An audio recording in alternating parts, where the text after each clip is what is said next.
it appears the interim government is unwavering with its diplomatic approach towards the United States on the subject matter.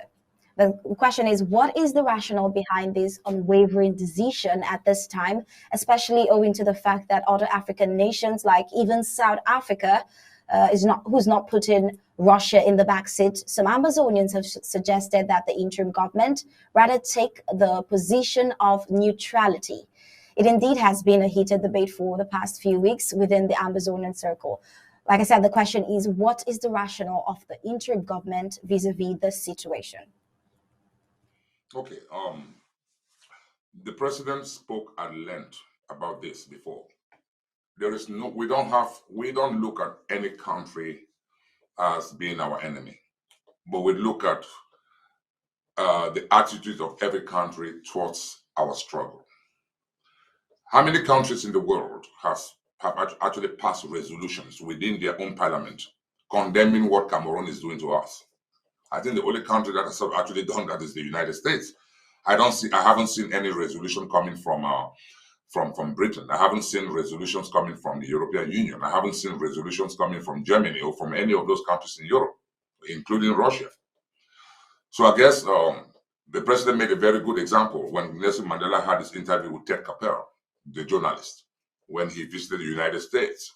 He made it very clear to that journalist when the question was asked why he is supporting people like Fidel Castro and countries like that actually are deemed by America to be unfriendly countries countries that America deemed committed human rights violations and things like that. Or he also included Libya. And Mandela responded, like the president said, that a lot of people in the political analysts always like to how would I put it, to think their enemies should be South Africa's enemies. That the attitude of the ANC towards other countries is based on the attitude of that country towards them. Because during their liberation war, Fidel Castro gave them the resources or the training, and Russia helped them too. So they dealt with Russia because they were helped. So in our case, the United States, or the banks where we bank out the little money the humanitarian funds that we raise to help our people, reside in the United States. We do our Zoom meetings in the United States. The United States has passed resolutions upon resolution condemning what has been done to our people. So it is only natural and wise for us to not just be neutral. We are taking this position to stand with the United States because as of now, their attitude towards us as Ambazonians is the best we have seen. Even from how many other African countries have even lifted a finger to come to our aid, even verbally? None. So I think that was what the president was saying, that this is not time for us to stay neutral. We should actually use this opportunity to appreciate the United States for keeping us here, because they have the right to shut this thing down if they wanted to. But the fact that they can see for themselves that we are actually fighting to free ourselves from this terrorist government, it really gives us some solace, and that's what the message the president was trying to convey. Okay, you remember? I don't know if you remember, but when the Commonwealth back, I think that was back in during the Margaret Thatcher era. The Commonwealth, all the 49 countries of the Commonwealth at that time, 48 of them voted to impose sanctions on South Africa. Margaret Thatcher was the only one who voted against it, and she had veto powers because she was the Prime Minister of Britain. The Queen of England, who is supposed to be non-political, even though she's the head of the Commonwealth, actually pleaded with Margaret Thatcher to adhere to the desire of all these other countries like India, Nigeria, all the other Commonwealth countries who wanted to impose sanctions against the apartheid regime. But Margaret Thatcher stood her ground and refused for years upon years. The Queen, and how do I know this?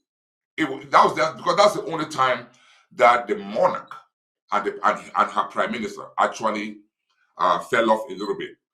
The prime minister has to meet the monarch every Wednesday, but it is a constitutional thing that what they discuss can never be known by the British public. So ever since Queen Elizabeth came to the throne, and before she died, she has had so many prime ministers, but none of us know what they discuss. She advises them in the background because the prime minister is the head of is like the chief executive. The queen is just like I would say the head of state. But that particular incident is the one incident that I remember that there was an open rift between the monarch and her prime minister. So at that time, so when Nelson Mandela came out of jail, do you really think Nelson Mandela is just going to go and warm up to Britain instead of and just shoving away Fidel Castro, who actually did everything to help them? Do you think if we get our independence today and America comes to talk to us, and a country like Russia or any other country in Europe who has not lifted a finger or done anything to even give a semblance of supporting us, not supporting us like giving us arms, but at least just sympathizing with us by passing resolutions, who do you think we're going to want to do business with first? I think it's going to be the United States, because they are the ones who have actually passed resolutions. Even though resolutions are usually internal memos, they are not the laws of the land.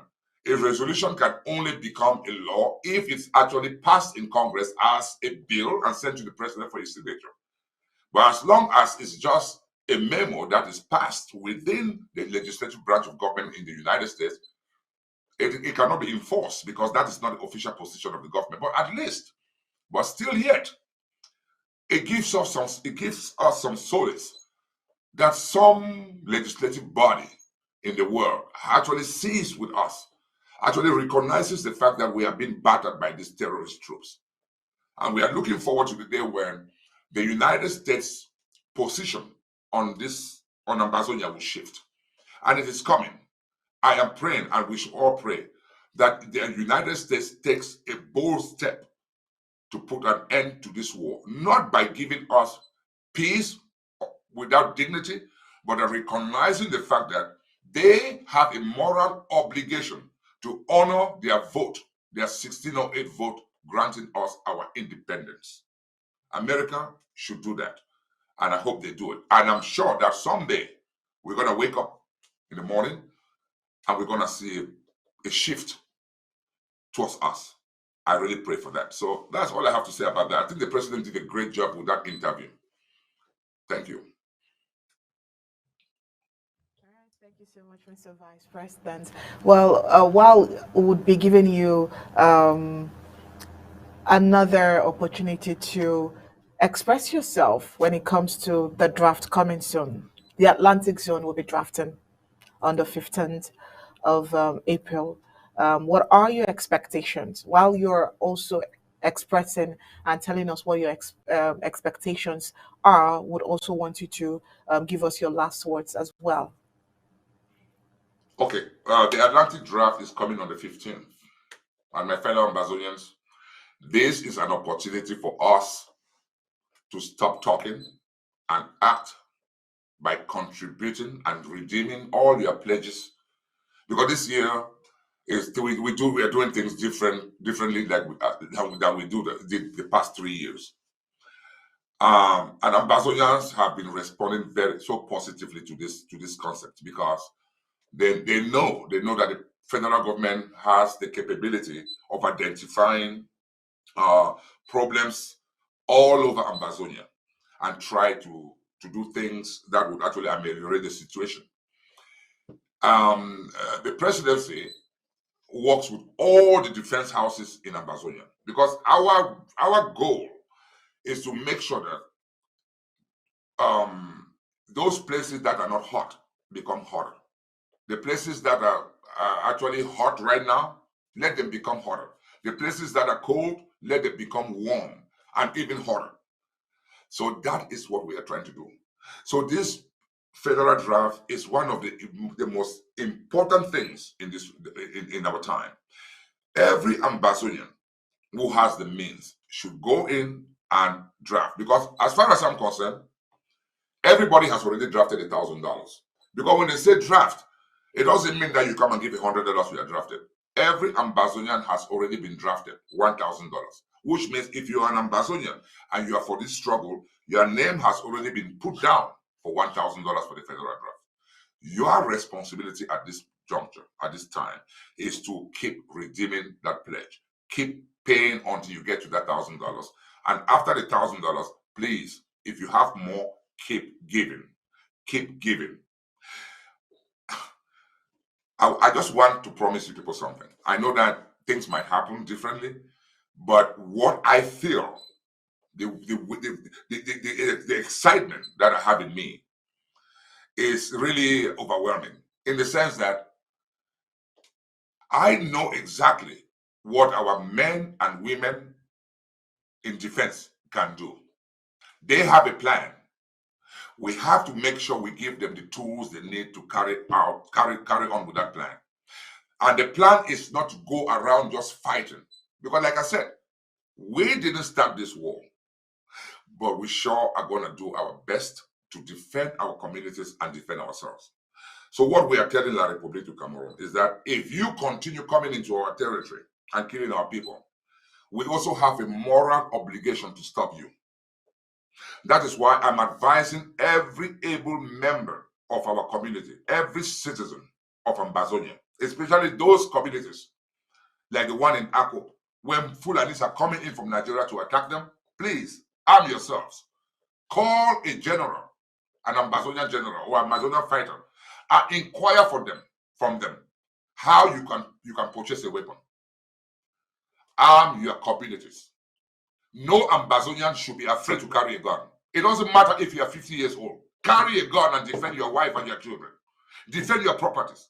No one should come into your territory and kidnap 20 people and you sit there and cry at the market square. Arm yourselves. That responsibility is not just for our restoration forces. Every citizen in Ambazonia should carry a gun. It is time we do that. It is time we do that. So that when all of you have a gun, one day we'll give you a DD and say every Ambazonian on the street. If we have 4 million Ambazonians standing in the street with guns, La République will leave Ambazonia. If you want to stop the carnage in your communities, you have to carry a gun and fight to protect your communities. We'll do our part as your interim government, but we are encouraging you to also take that bold step and protect your communities. That is my final pitch. Please come out on the 15th and draft. Don't wait till the 15th. Keep redeeming your pledge. Keep sending money to the federal government so we can put things in perspective at home, on home front. Thank you so much, ladies. I'm really due for a meeting right now. I always